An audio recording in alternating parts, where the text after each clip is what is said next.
Good afternoon, everybody. My name is Indrek Tarand. I'm a member of the European Parliament from Estonia. And today, 30th of September 2010, I'm particularly honored to host a delegation of very interesting people who represent these people in many capacities of non-governmental organizations. And they're going to introduce themselves very briefly right now. But let me say one thing, that I'm really glad to host Yugar, Ali Berzegov, Sэтэнай Гюрчешме, I'm sorry, and Tamara Barsic. And they are all, guess, Circassians. Welcome to the European Parliament, and I'm really happy that I'm able to listen to your projects, to your problems, and to your ideas how to solve them. If you allow me to start our discussion with quoting one of the very famous cultural figures of Russian history, Mikhail Lermontov, and I tried to read it in my not-so-good Russian, but the story goes like that. Кавказ, далекая страна, жилище волности простой, и ты несчастьями полна, и окровавлена войной. Ужель пещеры и скалы под тикой пеленую мглы услышат также крик страстей, звон славы, злата и цепей. Нет, прошлых лет не ожидай, черкес в отечество свое. Свободе прежде милый край приметно гибнет для нее. And my question would be, is the situation still the same, or can we do something? And perhaps you could make an introduction. Well, the situation, of course, is still the same for Circassians and Circassia since the time of our genocide of 1864, when Circassians and their nation was expelled from the Northwest Caucasus, or our motherland Circassia, whereas 1.25 million people were expelled, 60% of them perished, and many of them actually were slaughtered and massacred near and around the area of Sochi, specifically in the area of Krasnaya Polonaya. And the situation for Circassians who left the Caucasus and live in diaspora is still the same until the world would look into their tragedy and look into their genocide and have some solutions to resolve these pending problems that need the attention of humanity and the civilized world to be addressed at some time soon. What are the perspectives? The perspectives are very positive, because a lot of honest people in this world and many honest organizations wanted to know. The biggest problem is that the world and humanity is not aware of the Circassian tragedy that continues to exist until today. The prospects are, if there is awakening and awareness done properly to inform the world, then the prospects, I would assume and hope, would be outstanding. And that's one step in that process is you're taking part in today's European Parliament's subcommittees on human rights meeting. Absolutely, in order to introduce and start the very few steps at the beginning of introducing and making the world aware of our tragedy. And I must apologize of my own ignorance, perhaps, or little knowledge about your nation. How many of you are today in the world, and in which countries? Yeah, actually, Indrek, many people in this world, and you'd be amazed, that really don't know and don't have facts about Circassians and Circassia. There are almost about 6 million people of Circassians outside our motherland, Circassia, and there is less than 1 million of Circassians inside our motherland, Circassia. That makes us one of the biggest, or if not the biggest, diaspora community in the world compared to our population. And those diaspora community of Circassians are mainly concentrated in Turkey, in Europe, in the United States, Syria, Israel, and Jordan, and of course in many different parts of the world as a small group or smaller groups. Ali, I understand you have had the privilege to live in their original homeland as well.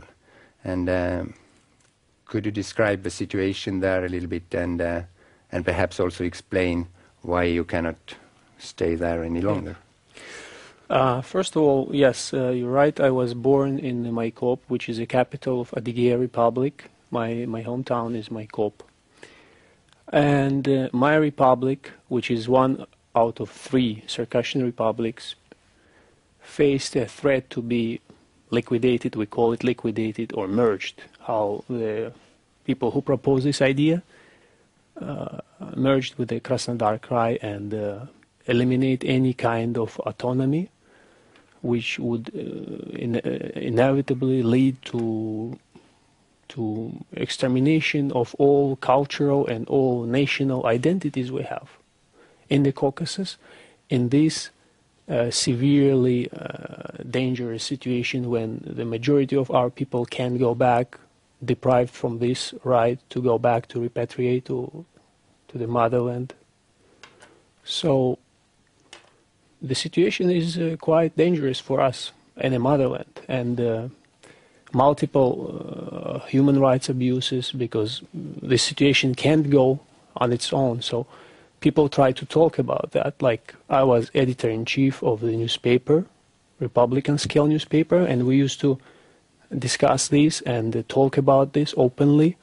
And of course it couldn't be, it wasn't left unanswered by Russians, and I would say it wasn't really easy to sound your ideas in response of all those threats and all those accusations against us, and because all that was based on economy, insufficient economy, and if you look at the Russian economy, then you can have a similar conclusion. So the situation is the same. Is this newspaper you were editing, is it still published? No, it's not. Since 2007, I'm forced to leave, and I'm residing in the United States. So it's right now. This newspaper project is over, but there is some other things going on, and some other people trying to do their best, and we trying to do whatever we do together with cooperation with our people who remain, who live there, and diaspora, United States, Europe, Turkey, Israel, Middle East in general, and just like that.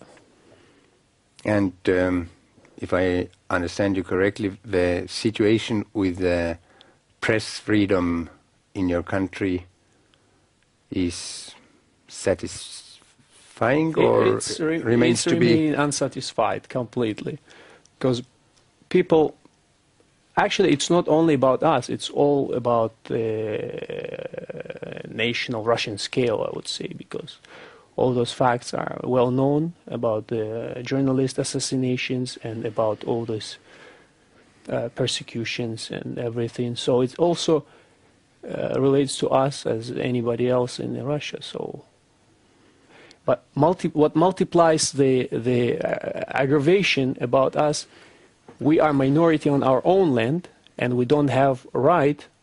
Those people who live outside don't have any right repatriate and become a people of their own land, to implement their rights. Do you have any idea or assessment how many of people from abroad would like to repatriate if that were easy and possible?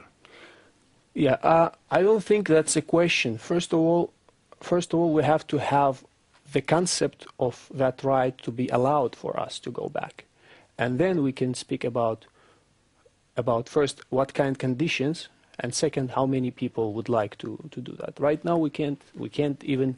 We have to talk about the right itself, and then about the wish to use these rights and to use these freedoms to go back freely, unconditionally to their own land. Whether that 100% or 5%. That's my concept, and I believe all the Circassians share that concept. Indrek, I am sure that if the possibility, as Ali said, is provided, is availed to us in our motherland by the people who make the rules inside and outside Circassia, then if there are the right programs put in place in order to repatriate Circassians, diaspora who live in the outside, I think a very, very huge number of them will find the idea very appealing and very positive. For the past 150 years, we have kept our identity, we have kept our language, and we have kept our culture, and we have kept our communities intact together as much as possible in order to be able at one day to repatriate. So now, if these programs are available to us, if we are to construct a positive programs of return to motherland, then I think that the result will be extremely, extremely good and outstanding. Going back to, you mentioned there were serious violations of human rights in your homeland, and you mentioned also that there have been cases where journalists have been attacked, or journalists have been killed. To say openly, recently that lady, a very young lady, talented, 26 years old, her name was Bella Klosova, and she was located in Circassia. Her articles mainly talked about the lack of rights that Circassians have in the homeland. She also alluded to some criticisms of Sochi, and unfortunately this summer she was run over in front of her home. So it's actually pretty sad. And the personalities that have been assassinated over the last few years, especially this year, have ranged from a lot of different personalities. For instance, we have an assassination that happened in May, and it was Frau Sapsukov, who was a Circassian advisor to the president of Circassia, and he had been nominated for prime minister. Right after his nomination, he was assassinated as well. Along with that, any type of Circassian rights or activism towards that is met by a lot of criticism and a lot of violence. And one very good example of that is Aslan Zukov, who perished this year as well after he had made his opinion known about some of the new land policies that are being put in place against the Circassians, as well as the lack of indigenous rights in general.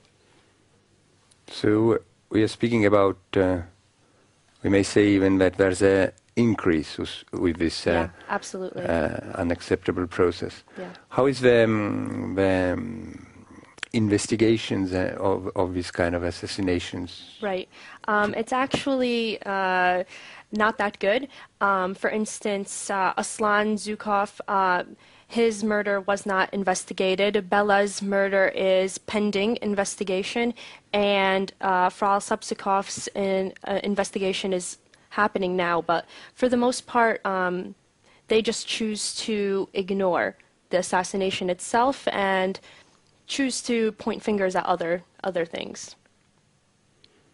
And or it would start the investigation, they would start the investigation, and it would take a tremendous amount of time, and eventually it leads nowhere and it dies off.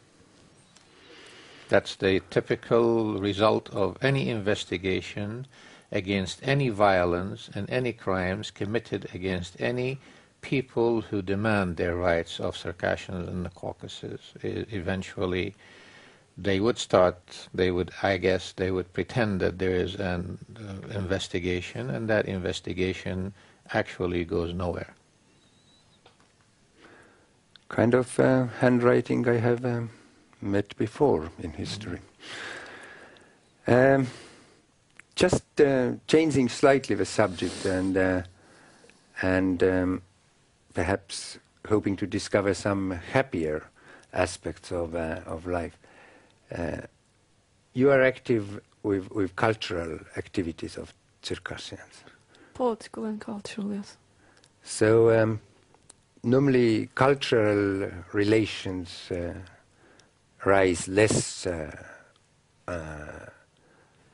suspicion and let's say even counteractions. Yeah. So how successfully can you cooperate on cultural issues with people who are living in Circassia? Actually, if it is related to culture, for example, related to our dances, we have no any problem with that, because it has, how can I explain that? Our people, we love to live our culture, so as soon as you give a little bit right to live your culture, you can make happy. The population can be happy. So by giving that little rights, they can easily make an imaginary picture that our people are happy. But if you look at the real picture behind, we are really, as I would say, there's an ongoing genocide against Circassian people, because there's lots of discriminations of human rights. Our people are executed, and we don't accept that even in homeland or diaspora, but we have no right to voice what we demand or what we want.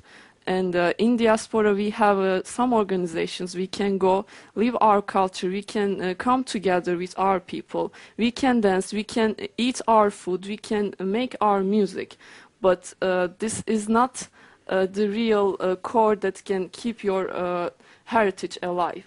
You have to have the right to speak your language.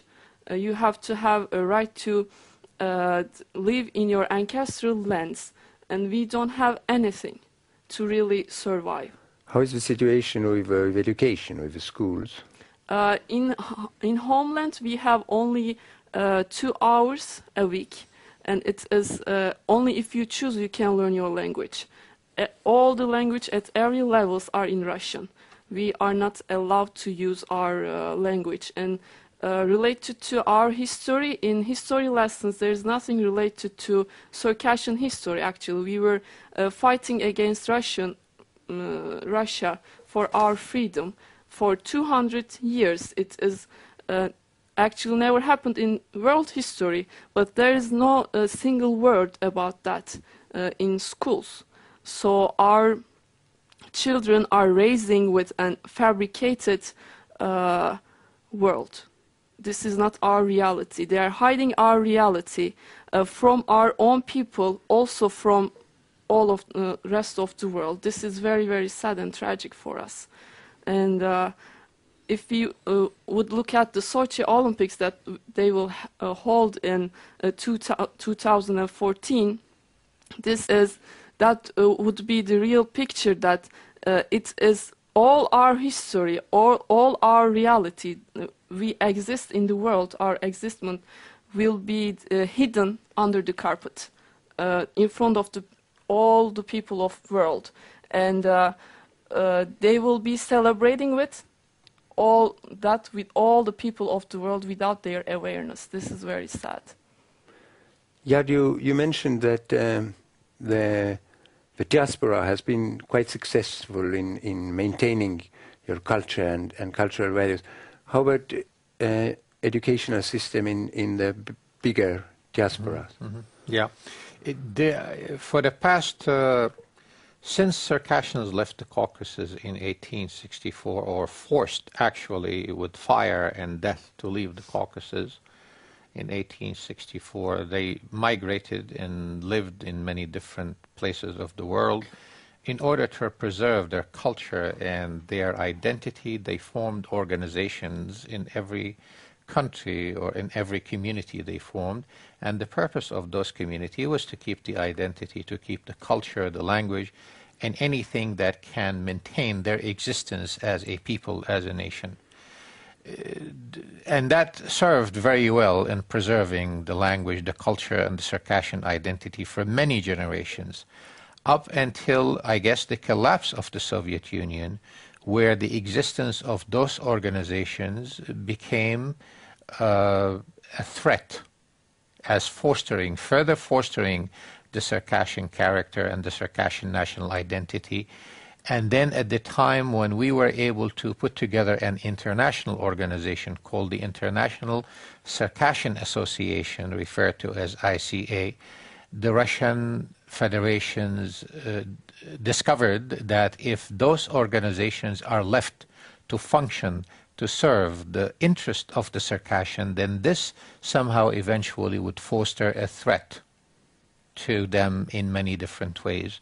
So what they had done, they started infiltrating our organizations, mainly our main organization in motherland, that is the ICA, whereas many of the officers, the administrator of these organizations, are FSB officers who make sure that they would keep a tight lid on the functioning of those organizations, so Circassians would not get to a point where searching and finding and re-establishing their national identity will become a viable solution for their tragedy. That control on those in that organization had been extended and descended down to many other organizations we have throughout the world who otherwise would have been functioning to serve Circassians, and they have infiltrated many of our organizations with their sympathizers, sometimes with their agents, to make sure that we don't talk about anything that can be hurtful either now or in the future for the interest of the Russians in Circassia. Despite all this, we were able to keep our identity, we were able to keep much of our traditions, and we were able to produce generations who can get together in order to revive what remains of our character as Circassians. Yeah, I must admit that I partially understand that problem with my own experience, because I very well remember what it means when you can't use your language at your own country. Yet our situation was slightly better because we could still have education at schools, etc. But we also relied a lot on the diaspora, which was much smaller than Circassian in numbers, but it was quite active and not very infiltrated. So we could rely on their assistance. And I wanted to ask a question of you. Perhaps you know that in Estonia in the end of 1980s and in 90s, beginning of 90s, we used the famous model which brought with the independence of India, a very big country, and we had the citizens' committees and Citizens' Congress, which became gradually a sort of representation of people of Estonia, and rose to the height of being the driving force in regaining the rights and finally the whole independence. So is there that kind of networking or some kind of organization in your case? There is, and the hopes. Our major hurdle right now is the majority of our people don't know, are unaware of a few things. First, that the tragedy that fell on Circassians and the extent of that tragedy and the percentages and the numbers of people who were massacred, killed, and genocided, and also the effect of the Russians and our people in motherland in a negative way, and also their negative effect on controlling our diaspora people also.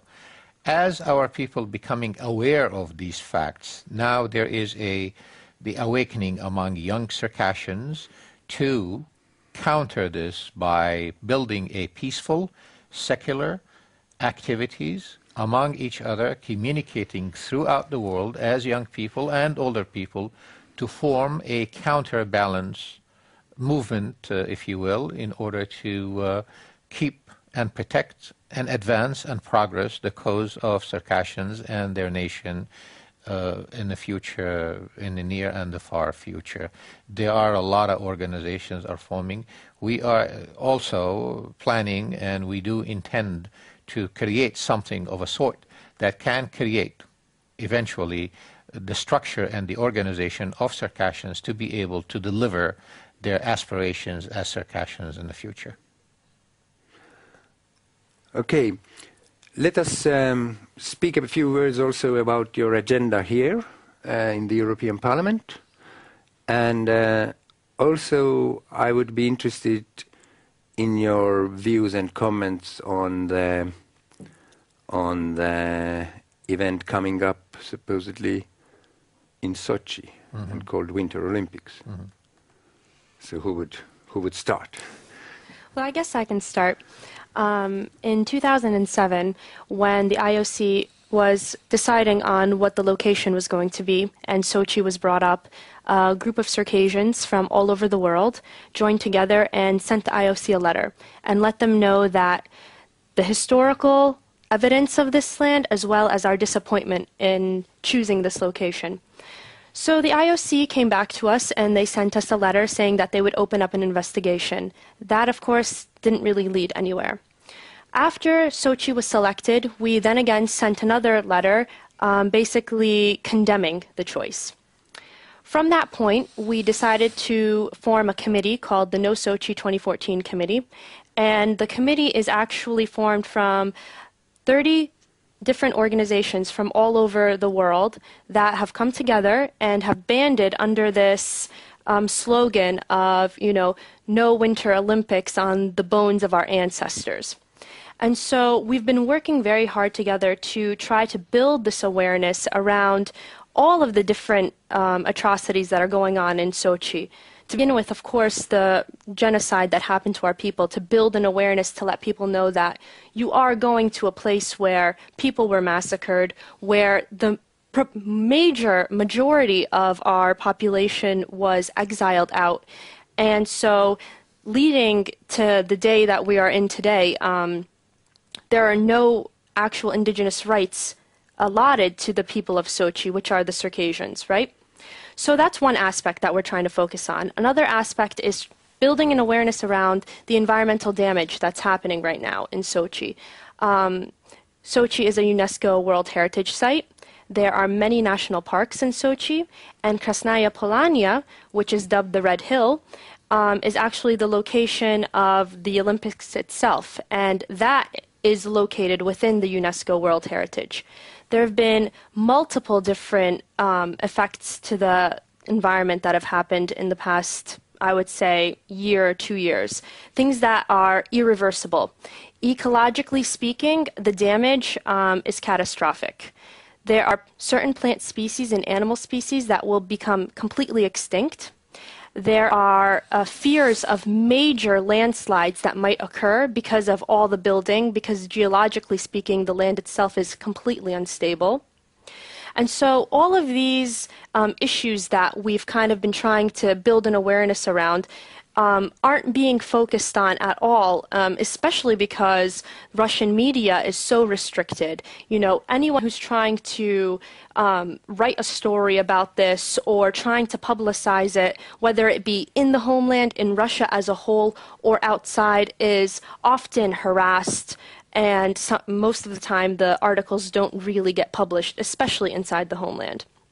So we've been working very hard to build an awareness. And so we're hoping that eventually, especially now that we're starting to forge these alliances and these friendships with different NGOs and different organizations, that a real picture will start to be built and the world will start to realize what the World Wildlife Fund, Greenpeace, and the Circassians have come to realize, that Sochi is just an unacceptable location for the Olympics. And how would you describe the relations with now the awareness, getting awareness among the organization you mentioned? Right. Well, it's building.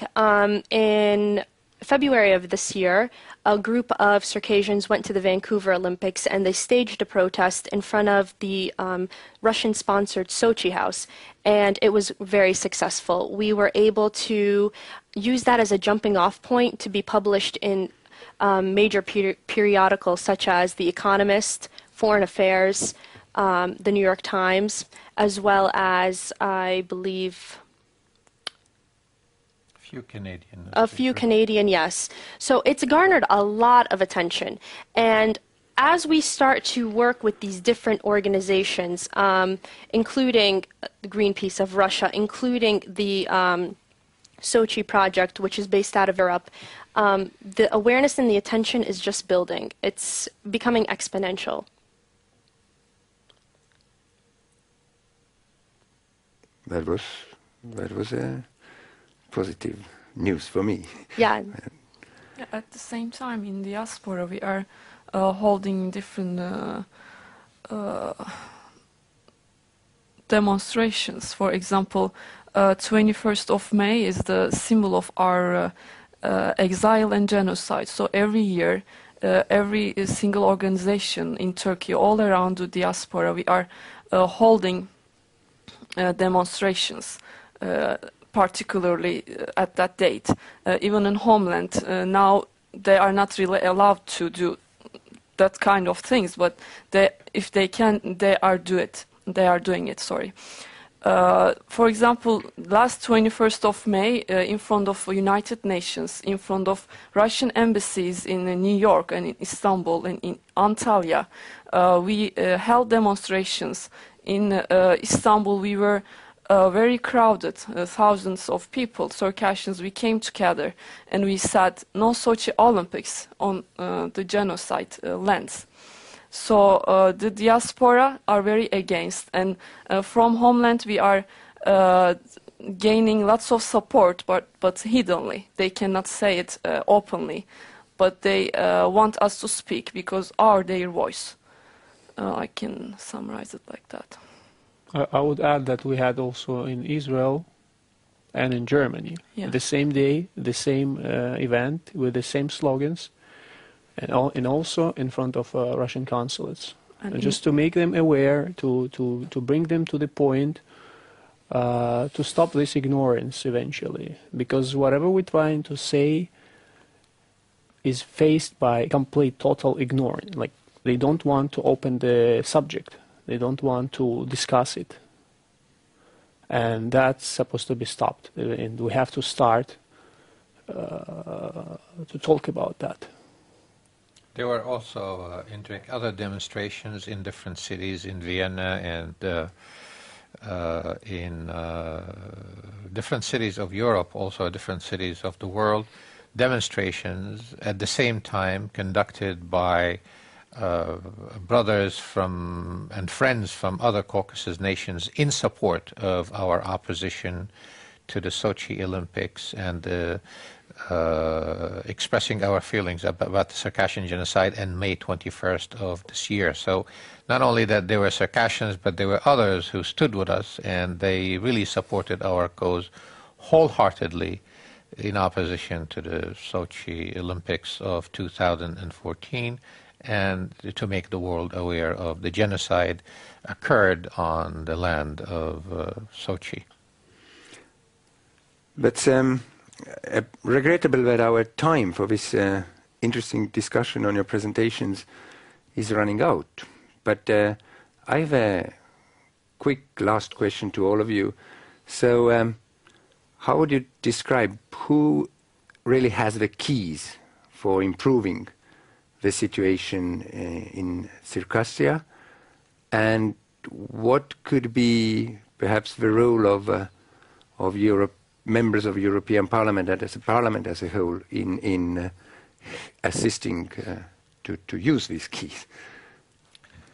I would say mainly the key is in the hand of Circassians, of course, as a people. It's their destiny, it's their people, and it's our will and how dedicated we are to continue preserving our culture, our identity, and further build our nation in the future. However, the